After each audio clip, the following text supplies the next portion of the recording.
Assalamualaikum warahmatullahi wabarakatuh. Saya Rida Rahma Damayanti dari Prodi PGMI Universitas Islam Lamongan. Kali ini saya akan menjelaskan tentang model-model kurikulum dan pengembangannya.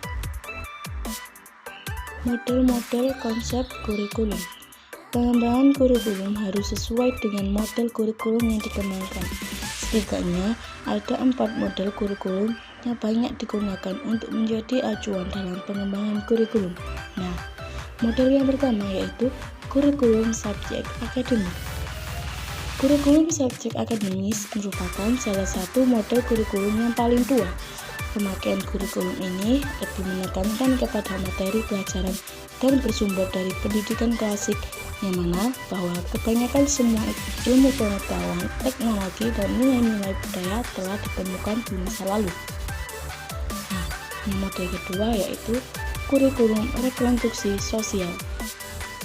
Kurikulum rekonstruksi sosial merupakan model konsep kurikulum yang menekankan perkembangan individu sebagai pribadi yang hidup di tengah masyarakat. Model yang ketiga yaitu kurikulum humanistik. Kurikulum ini disebut juga sebagai kurikulum pribadi karena di dalam kurikulum ini yang dikembangkan adalah pribadi peserta didik secara optimal. Nah, model konsep kurikulum yang terakhir yaitu kurikulum kompetensi. Nah, kurikulum kompetensi ini bisa juga disebut sebagai kurikulum teknologis, dikarenakan kurikulum ini condong pada teknologi pendidikan. Sekarang saya akan menjelaskan tentang model-model pengembangan kurikulum. Model-model pengembangan kurikulum adalah model yang digunakan untuk mengembangkan suatu kurikulum, di mana pengembangan kurikulum dibutuhkan untuk memperbaiki atau menyempurnakan kurikulum yang dibuat untuk dikembangkan sendiri, baik dari pemerintah pusat, pemerintah daerah, ataupun sekolahan. Nah, sekarang saya akan menjabarkan model-model pengembangan kurikulum menurut beberapa para ahli. Nah, yang pertama menurut Ralph Tyler. Menurut Ralph Tyler, ada beberapa langkah yang digunakan untuk mengembangkan kurikulum. Nah, apa saja langkah-langkah tersebut? Langkah yang pertama yaitu objektif atau menentukan tujuan pendidikan yang diharapkan. Yang kedua yaitu selective learning experience atau menentukan pengalaman belajar yang akan diperoleh guna mencapai tujuan yang dimaksud.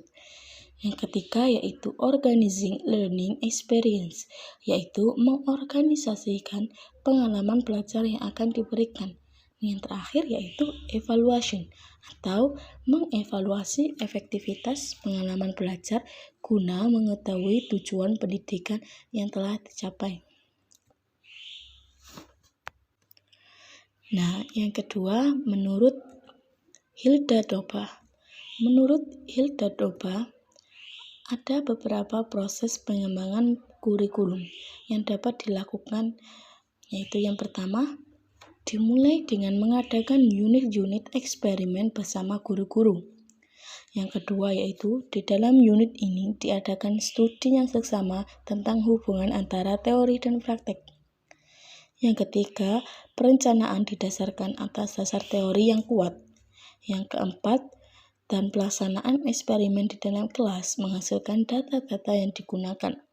Yang kelima, menguji landasan teori yang digunakan. Nah, sekarang menurut D.K. Wheeler.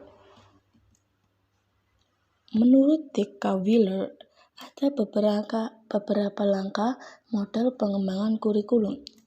Yang pertama yaitu seleksi maksud, tujuan, dan sasaran.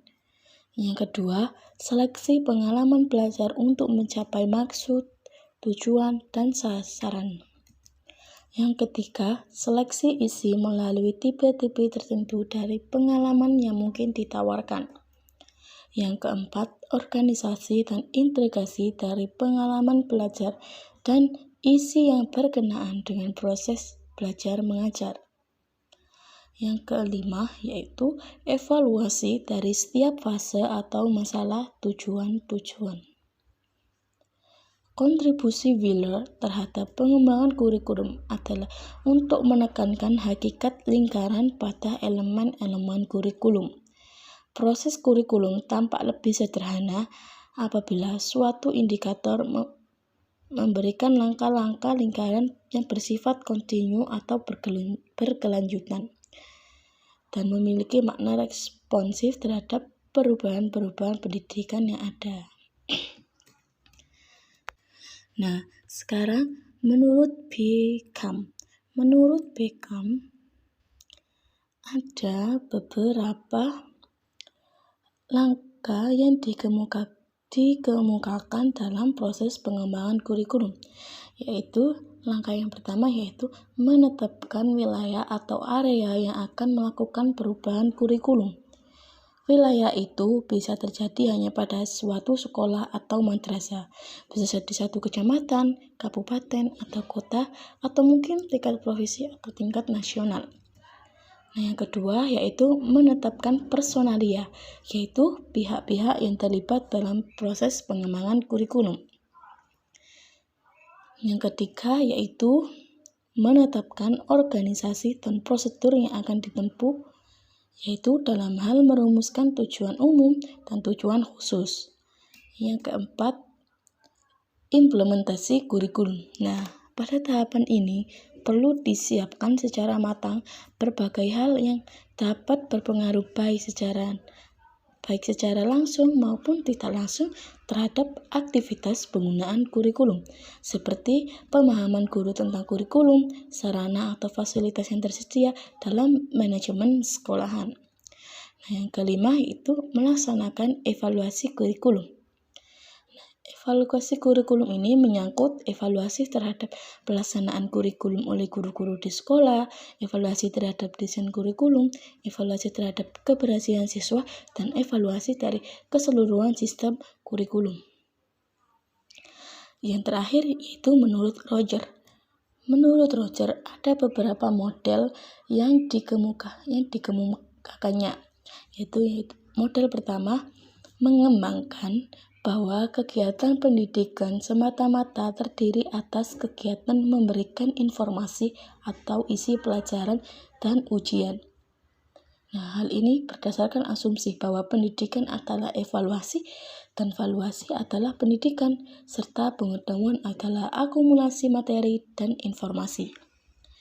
Model yang kedua yaitu dilakukan dengan menyempurnakan model pertama, yaitu tentang metode dan organisasi bahan ajar. Dalam pengembangan kurikulum pada model 2, sudah dipikirkan pemilihan metode yang efektif bagi berlangsungnya proses belajar. Model yang ketiga yaitu menyempurnakan model yang kedua. Dalam model ketiga telah memasukkan unsur teknologi pendidikan. Nah, hal ini tuh berdasarkan pertimbangan bahwa teknologi pendidikan itu merupakan faktor yang sangat menunjang dalam keberhasilan kegiatan pembelajaran. Yang keempat yaitu pengembangan kurikulum merupakan penyempurna model yang ketiga. Pada model keempat telah memasukkan unsur tujuan ke dalamnya. Nah, tujuan itulah yang bersifat mengikat semua komponen yang lain, baik metode, organisasi bahan, teknologi bahan ajar, isi pelajaran, maupun kegiatan penilaian yang dilakukan. Nah, itu tadi merupakan pengembangan kurikulum menurut beberapa para ahli. Sekian penjelasan dari saya, kurang lebihnya mohon maaf. Assalamualaikum warahmatullahi wabarakatuh.